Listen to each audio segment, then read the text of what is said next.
Topic start करते हैं। सबसे पहले ये समझने का कोशिश करो कि मैक्रो और फाइनेंस ये किन दो वर्ड से बना है, मैक्रो और फाइनेंस। मैक्रो का मतलब ही होता है सूक्ष्म और फाइनेंस मतलब वित्त। सूक्ष्म का मतलब क्या है, छोटा छोटा। तो ये जो है छोटे, जैसे कमेटी जो चलता है, ऐसा नहीं है कि 20 साल पहले कमेटी चलता था, कोई नाम भी नहीं सुना होगा, क्योंकि पहले ये कॉन्सेप्ट था ही नहीं। ये कॉन्सेप्ट आया बांग्लादेश से। बहुत सारा कॉन्सेप्ट छोटे कंट्री से भी आता है। तो सबसे पहले ये जानते हैं कि मैक्रो फाइनेंस किन लोगों के लिए है। ये है सो लोन देने का एक तरीका है। मैक्रो फाइनेंस छोटे रकम के लिए होता है, ठीक है। दूसरा है जिनकी आय कम है, ये ऐसे लोगों के लिए है जिनकी आय बहुत कम है, जैसे गांव घर के लोग जिनके पास पैसे नहीं हैं, उन लोगों के लिए ये है। इवन ये शहर में भी है। तो बैंक जहाँ फेल हो रहा है वहाँ मैक्रो फाइनेंस क्यों चल रहा है, कुछ तो रीज़न होगा। ये सारा रीज़न देखेंगे इस टॉपिक पे। तो पहले ये जानते हैं कि लोन लेना आसान नहीं है, ये सबको पता है। ऐसे लोन हम लोग जाते हैं कि कागज़ जमा किए लोन मिल गया, लेकिन ऐसा नहीं होता है, ठीक है। उसमें इतने लंबे प्रोसेस है, फॉर्म लंबे है, उसको भरने में तो ईजिली नहीं भराता है, उसके अलावा भी घूस देना पड़ता है। ये है किन लोगों के लिए, ग्रामीण जनताओं के लिए। और ये छोटी छोटी वित्तीय सुविधा बताए अभी कि ये एकदम छोटा लोन देने के लिए है। क्यों? क्योंकि गांव में अगर कुछ भी स्टार्ट करना हो, जैसे क्या पोल्ट्री फार्म, मुर्गी का व्यवसाय, ज़्यादा रकम की ज़रूरत है नहीं है। डेयरी मतलब जैसे गाय खरीद लिए तो ज़्यादा रकम की ज़रूरत नहीं है। तो छोटे छोटे जो व्यवसाय हैं उनके लिए ज़्यादा रकम की ज़रूरत नहीं होती है। तो ये है छोटे व्यवसाय के लिए। तो अभी हम लोग ये देख रहे हैं कि ये छोटी छोटी वित्तीय सुविधा के लिए है। ये कौन, मैक्रो फाइनेंस, ठीक है। इसमें क्या है, जैसे बताएं, कृषि है, डेयरी है, छोटी दुकान, पोल्ट्री, इस तरह के चीज़ें हैं। किस में, मैक्रो फाइनेंस में। पहले क्या था, ग्रामीण क्षेत्रों के लिए 50,000 और शहरी क्षेत्रों के लिए 1.25 लाख था। लेकिन अभी जस्ट 2022 में इसको रिवाइज कर दिया गया 3 लाख रुपया, ठीक है, जस्ट किया गया मार्च में। तो अभी बुक में ये मिलेगा, लेकिन अभी रिवाइज होके क्या आ गया है, 3 लाख रुपये, ठीक है। तो 3 लाख रुपया का मैक्सिमम हेल्प किया जाता है। अब बात ये उठता है कि बैंक तो रूल से चलता है, तो कोई भी चीज़, कोई भी एजेंसी जो पैसे का काम करता है, कहीं ना कहीं रूल होना चाहिए। लेके पैसा भाग गया तो चिट फंड, पता है ना चिट फंड में क्या होता है। एक छोटा सा स्टोरी बताते हैं कि 1991 में रूल नहीं था इंडिया में, ठीक है। जैसे सेबी कब आया, सेबी पता है क्या होता है, ठीक है, हम शॉर्ट में बताते हैं। सेबी, जब शेयर बाज़ार देखेंगे, वे भी पढ़ना है, ठीक है, टॉपिक में शेयर बाज़ार भी पढ़ना है। तो सारा चीज़ों को कंट्रोल सेबी करता है। तो जब कोई रूल नहीं था, 91 में इंडिया का रिफॉर्म हुआ, ये पता है ना, इकोनॉमिक रिफॉर्म हुआ था। 1991 में इंडिया आर्थिक मंदी में था और उस समय उबारने के लिए बहुत सारे नियम कानून बनाए गए। उसमें क्या है, वित्त मंत्री थे मनमोहन सिंह उस समय, पीएम बाद में बने, 91 में वो वित्त मंत्री थे। तो उस समय बहुत सारा ऐसा स्टेप उठाया गया ताकि विदेशी कंपनियां आए यहाँ पे पैसा लगाए। तो उस समय क्या चीटिंग होने लगा कि आप 5,000 रुपया जमा कीजिए, आपको है सो 1 साल में 1 लाख रुपया दिया जाएगा। लेकिन रूल नहीं था, सब पैसा लेके भाग गया, ठीक है। रूल नहीं रहेगा तो क्या होगा, भाग गया। तो उसके बाद है सो रूल बनाया गया, सेबी उसके बाद आया, 91 के बाद सेबी आया, बहुत सारे रूल बनाए गए। जब तक प्रॉब्लम नहीं आता है तब तक इशू का तो बात ही नहीं होता है। तो इसी तरह हर एक एजेंसी कहीं ना कहीं रजिस्टर्ड होता है, कोई ना कोई उसको कंट्रोल करता है। और लगभग हर एजेंसी जो फाइनेंस से जुड़ा हुआ है उसको कंट्रोल करता है आरबीआई, ठीक है, रिजर्व बैंक ऑफ इंडिया, इसको भी वही करता है। लेकिन ये गवर्नमेंट का नहीं है, ये कंपनी एक्ट पे चलता है। कंपनी अधिनियम 25 के तहत ये चलता है। कौन चलता है, मैक्रो फाइनेंस, सूक्ष्म वित्त, ठीक है। और ये क्या है, सरकारी संगठन नहीं है, वही बताएं। ये सरकारी नहीं है, पहला चीज़, इसको आरबीआई हैंडल करता है। किसको, मैक्रो फाइनेंस को। और ये कंपनी अधिनियम 25 के तहत चलता है। ये क्यों, क्योंकि ये कंपनी है, ना कि कोई सरकारी संस्था है। ये जो है बांग्लादेश के कौन, मोहम्मद यूनुस, इनके वजह से मैक्रो फाइनेंस आया। इससे पहले कोई सोचा नहीं था ये कॉन्सेप्ट को, ये मॉडल को। पहले क्या था, लोन वाला सिस्टम चलता था या महाजनी चलता था। ये कॉन्सेप्ट लेके आए ये, और इनको नोबेल प्राइज़ मिला 2006 में, शांति का नोबेल प्राइज़ मिला था 2006 में। अब इसका बेसिक कॉन्सेप्ट क्या है सो बताते हैं। छोटे जगह में लोग एक दूसरे से जुड़े हुए होते हैं, सामाजिक ताना बाना अच्छा रहता है, एक दूसरे को पड़ोस में जानते हैं, अगल बगल से जानते हैं, सुख दुख में लोग जानते हैं। लेकिन सिटी में कभी ऐसा कल्चर होता है क्या? बगल में मर्डर हो जाएगा, पता भी नहीं चलता है कि किसका हुआ, क्यों हुआ, बिल्कुल नहीं, ऐसा कोई कॉन्सेप्ट ही नहीं है सिटी में। सिटी में क्या है कि लोग अपने आप से मतलब रखते हैं। बगल के डोर में, क्योंकि फ्लैट सिस्टम ज़्यादा है सिटीज़ में, बगल के डोर में क्या हुआ किसी को कोई लेना देना नहीं। तो ये जो सामाजिक ताना बना है उसी को आधार पे रख के माइक्रो फाइनेंस का स्टार्टिंग बांग्लादेश में किए थे। तो इनको इसलिए नोबेल प्राइज़ मिला था, ठीक है। तो एक नया कॉन्सेप्ट दिए थे पूरे वर्ल्ड को, और इंडिया में ये 2010 के बाद फैलना चालू हुआ। स्टार्टिंग इंडिया में 2010 के बाद हुआ, ऐसा नहीं कि पहले से हुआ। तो ये इसका हुआ बैकग्राउंड।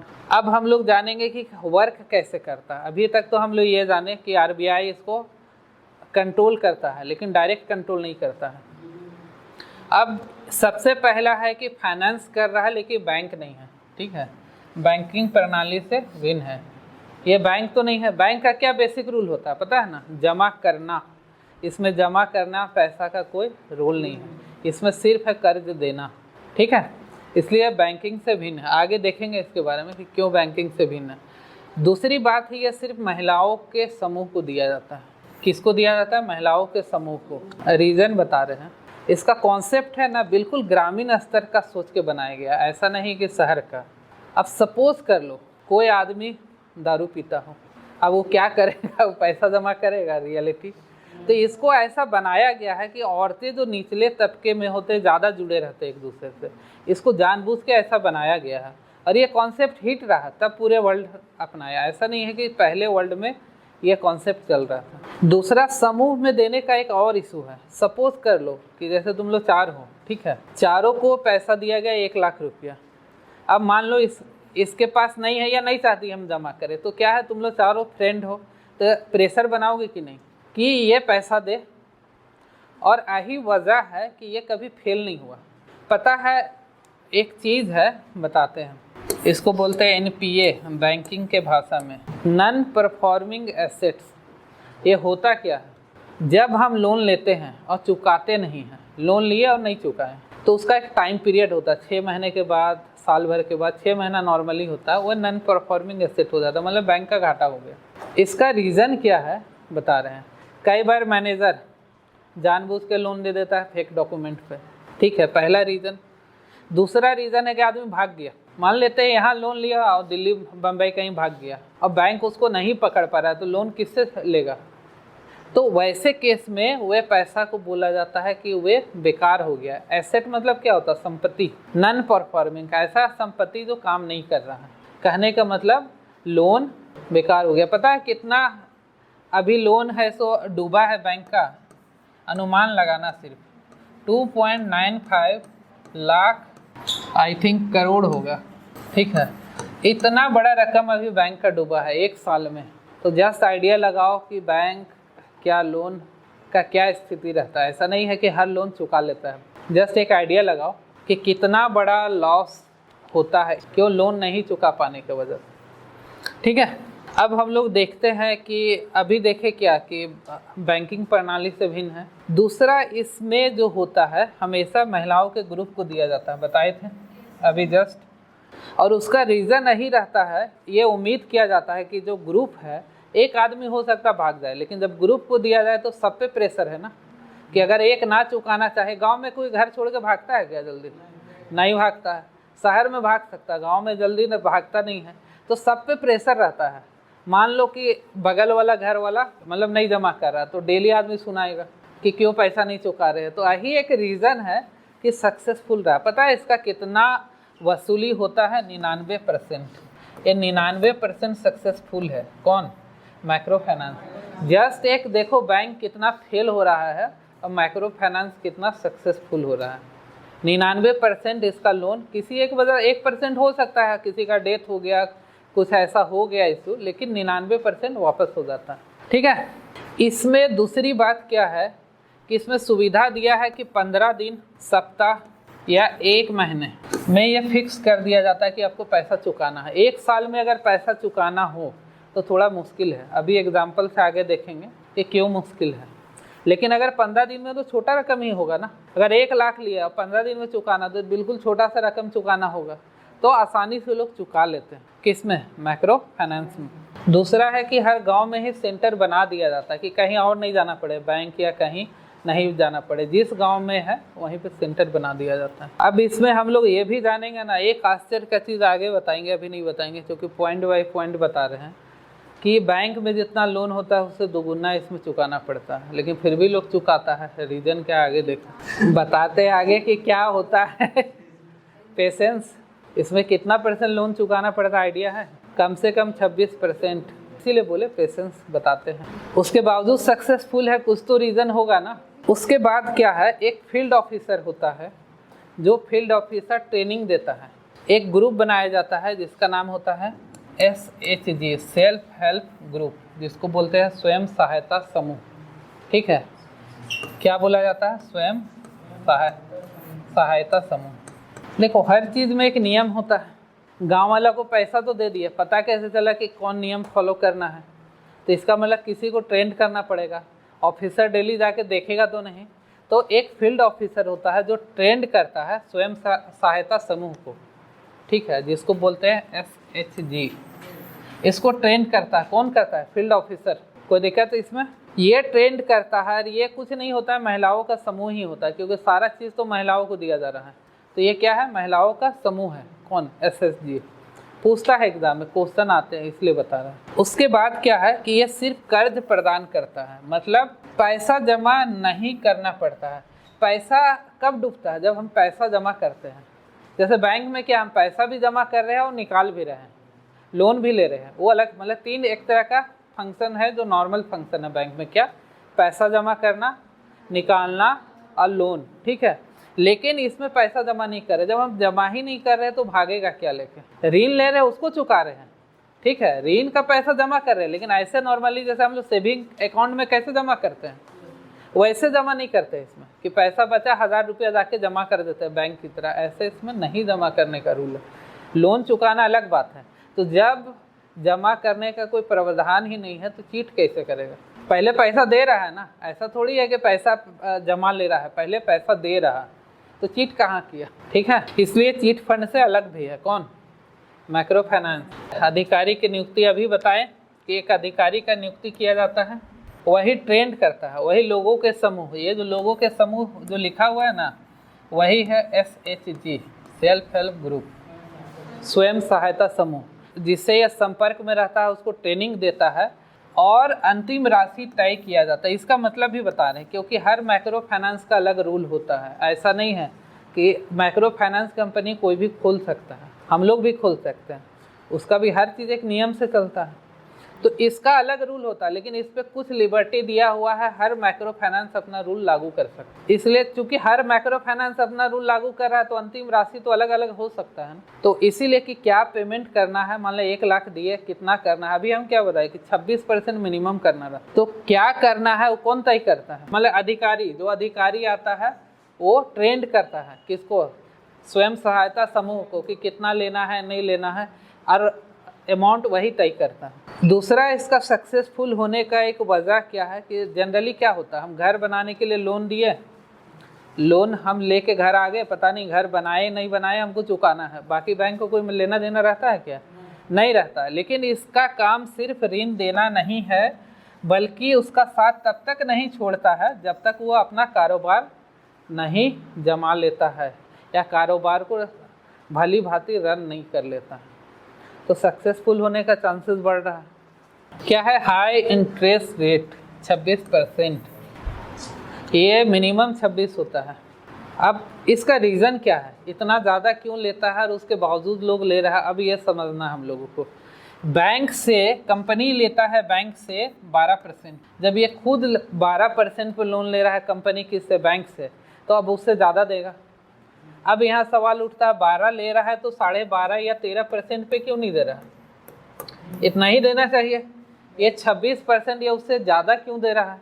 तो उसका रीज़न ये है जो अधिकारी को भेजना, ट्रेनिंग करना, उसमें खर्च है या नहीं। दूसरा है कि इसका प्रोसेसिंग छोटा है, 15 दिन में पैसा का वसूली करना, तो इसमें काफ़ी चीज़ें खर्च हो जाता है, इस वजह से लोन महंगा होता है। अब ये सवाल उठता है कि महाजन भी तो वही काम करता है, लूटता है या नहीं। महाजन भी मोटा रकम लूटता है, इतना तो सबको पता है। अब तो महाजन फिर भी कम हो गए हैं, तो सूदखोर महाजन भी यही काम करता है, तो लग रहा है कि उससे भी ज़्यादा ले रहा है, लग रहा है या नहीं। 10,000 लिए, ठीक है, उस पर 12.5% से कितना हो गया, 12,500, ठीक है। अब 1 साल चुकाने पे, एक एग्जाम्पल है, ठीक है, कितना ज़्यादा देना पड़ रहा है, 2500, ठीक है। अब 1 लाख होगा तो रकम और बढ़ जाएगा, 1 लाख होगा तो रकम और बढ़ेगा या नहीं बढ़ेगा, ठीक है। अब क्या है कि अगर हमको कम समय में चुकाना पड़ा तो रकम छोटा लगेगा। जैसे इसको अगर हम 15 दिन में चुकाएं तो लगभग 11-1200 चुकाएंगे तो ज़्यादा नहीं लगेगा। 11-1200 ज़्यादा लग रहा है क्या, नहीं लग रहा है। इसको दुगुना करो तो कितना होगा, 2200 हुआ, मतलब 1 महीना में 2200 देना पड़ रहा है, और लगभग 10 महीना ही आइडिया लगा लो तो कितना है, 22,000। तो कितना लिया गया, 10,000, दे कितना रहे, 22,000। तो लगा कि ये तो लूट है या नहीं, लूट है। लेकिन उसके बावजूद जो ये सक्सेसफुल हुआ, उसका रीज़न यही है कि 15 दिन में बहुत छोटा रकम लगता है, कि छोटा सा टैक्स दे रहे हैं, वही 1 साल में दे तो बड़ा दिखता है किसी भी चीज़ में। कोई दिक्कत इसमें? तो इसका जो रीज़न है कि ऑपरेटिंग कॉस्ट बढ़ जा रहा है, किसका बढ़ जा रहा है, माइक्रो फाइनेंस का। क्योंकि एक अधिकारी आया गांव में, ट्रेंड किया, ठीक है, छोटा छोटा पैसा बांट रहा है, ऐसा नहीं कि बड़ा पैसा 10 ही आदमी को बांटा हो गया। छोटा रकम रहेगा तो हर कोई लोन लेना चाहता है ना। तो ये ऑपरेटिंग जो कॉस्ट बढ़ जा रहा है, उसी के वजह से इतना ज़्यादा देना पड़ता है, ठीक है। और जो सबसे बड़ा सुविधा है लोन लेने का, वो है कि गिरवी कुछ नहीं रखना पड़ता। अगर गिरवी रखना पड़े तो कोई लेना क्यों चाहेगा, रिस्क है। ज़रूरी नहीं है कि हर एक के पास गिरवी रखने के लिए कुछ ना कुछ सामान हो, ज़रूरी नहीं है।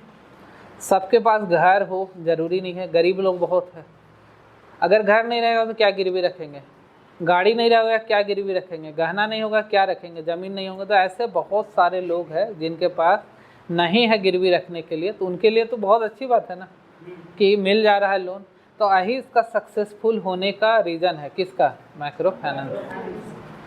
इसका पॉइंट्स देखते हैं कि क्या क्या विशेषता है। पहला क्या है, कर्ज, इसमें पैसा जमा करने का कोई नहीं है, इसको पैसा नहीं जमा करते हैं, किसमें, माइक्रो फाइनेंस, सूक्ष्म वित्त में, ठीक है।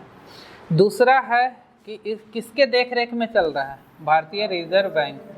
लेकिन ये सरकारी संस्था नहीं है, क्या है, प्राइवेट है, ठीक है। कंपनी रूल से चलता है, कंपनी का रूल अलग होता है, ठीक है। उसके बाद है जो कर्ज लेता है उसको बताना पड़ता है कि कर्ज किस काम के लिए ले रहे हैं, हाँ बताना पड़ता है। मान लो कि कोई ऐसा है कि घूमने के लिए कर्ज लेना चाह रहा है तो कोई देगा क्या, तो उसलिए बताना पड़ता है। और इसका जो सबसे बड़ा किसको दिया जा, ये किसके लिए बना है, वंचित वर्ग, जिनके पास सुविधा नहीं है लोन लेने का, ठीक है, प्रोसेस समझने का। गाँव वाले लोग को 15-16 पेज का जो पढ़ा लिखा नहीं है, फॉर्म भरने पर बोलो तो भर पाएगा क्या, नहीं भर पाएगा। तो उन लोगों के लिए तो ये बहुत अच्छा चीज़ है ना। ये तो बता चुके थे कि किसको, महिलाओं के ग्रुप को ही दिया जाता है, महिलाओं को ही कर्ज मिलता है, ठीक है। ऐसा माना गया है कि महिलाओं को कर्ज देने से ज़्यादा प्रेशर रहता है तो लोग कर्ज वापस करते हैं, ठीक है। और इसका कुछ मतलब नहीं है। इस साप्ताहिक मासिक ही नहीं, ये बोल रहे हैं कि 15 दिनों का भी होता है, ठीक है। लोन अदायगी जो रहता है, किस्त चुकाने का, वो साप्ताहिक, मासिक या 15 दिन, तीनों का होता है। और इसमें जो सबसे बड़ा बात है कि कंपनी डाटा को हर 15 दिन में अप टू डेट करता है। इससे क्या फ़ायदा हुआ, अप टू डेट किया तो हो सकता है कोई आदमी के मन में लालच आ गया, 4 जगह से लोन ले लिया, अब चुका नहीं पा रहा है। अगर कंपनी को पता नहीं रहेगा, क्योंकि ये बैंक तो है नहीं, बैंक से भी 4 जगह से लोग लोन एक ही संपत्ति के लिए ले सकता, तो उसके लिए क्या होता है, ऑनलाइन अप टू डेट हो जाता है कि हम एक ही चीज़ के लिए बार बार लोन नहीं ले सकते। सेम चीज़ क्या है कि इसको अप टू डेट कर दिया जाता है ताकि बार बार आदमी नहीं ले सके। पता चला 4 जगह से ले लिया, वो कभी चुका ही नहीं पा रहा। एक जगह से चुकाना तो संभव हो, लेकिन 4 जगह में दिक्कत है कि नहीं। उसके बाद है इसका जो सबसे बड़ा खासियत है कि गारंटी का ज़रूरत नहीं है। मतलब लोन तो आपको मिलेगा, लेकिन ना घर, ना संपत्ति, ना किसी और चीज़ का, गहने, किसी चीज़ का गारंटी का ज़रूरत नहीं है। ठीक है। ये बताए थे कि हर एक कंपनी का रूल अलग अलग हो सकता है, हर माइक्रो फाइनेंस अलग अलग हो सकता है। उसके बाद जो आखिरी पॉइंट है कि जब हम कर्ज चुका दें तो पुनः कर्ज ले सकते। इसको अगर जो हमारे गांव मोहल्ले में चलता है, जो लेडीज़ का ग्रुप जो पैसा जमा करती है कमेटी, उसके नाम से अगर समझो तो टॉपिक समझ में आ जाएगा। कुछ सवाल देखते हैं, सवाल का जवाब देना तो मिलो। ये सब एग्ज़ाम में आया हुआ सवाल है, ठीक है। पहला सवाल है कि कामकाज का पर्यवेक्षण कौन करता है?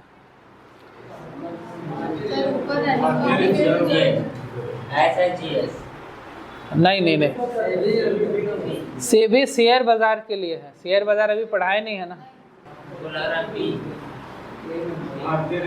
ये है रिजर्व बैंक है इसका, ठीक है। दूसरा देखो कि कम आय वाले परिवारों या समूहों को दी जाने वाली छोटी ऋण राशि के रूप में जाना जाता है किस चीज़ में? माइक्रो, ठीक है।